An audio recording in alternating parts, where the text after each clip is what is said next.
বাড়ির সামনে মেলা বসেছে, তাই ভাবলাম তোমাদের সাথে একটু ভিডিও শেয়ার করি।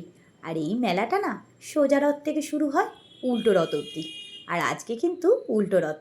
আর সোজা রথে না আসতে পারিনি, কি বলো তো, শরীরটা খুব খারাপ ছিল। আর মেলা দেখলে না আমার সেই ছোট্টবেলাকার কথা মনে পড়ে যায়। আগে আমাদের ওখানে না 1 মাস মেলা থাকতো। আর প্রত্যেক দিন বাবার কাছে 5 টাকা করে নিতাম, আর গিয়ে দোলনা চড়ে আসতাম। তখনকার দোলনা তো কাঠের তৈরি করা থাকতো। সেই কাঠের দোলনা, কাঠের ময়ূর হয়তো অনেকেই চড়েছ। আর এখন তো সবই ইলেকট্রিকে চলে। আর তখন তো পয়সাও কম ছিল। এখন তো ইলেকট্রিকের দোলনা মানেই 50, 60, 70, মানে প্রচুর খরচা।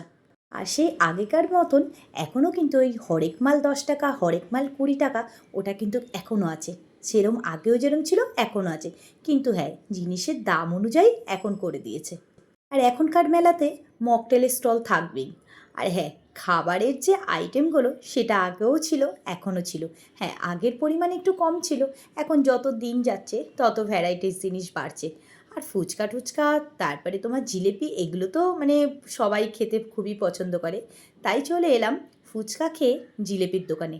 আর এই দেখো, এখানে না 2 রকমের জিলেপি ভাজছে। মানে এই বড় বড় জিলিপিগুলো তো সব সময় থাকতো।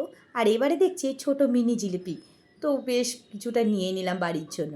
তারপরে এই যে এখানে সব রকম গজা আছে, খোলা বাদাম আছে, মালপোয়া আছে, মানে বিভিন্ন ধরনের খাবার। আর সাথে এই যে ঘুগনি একটু খেয়ে নিচ্ছি।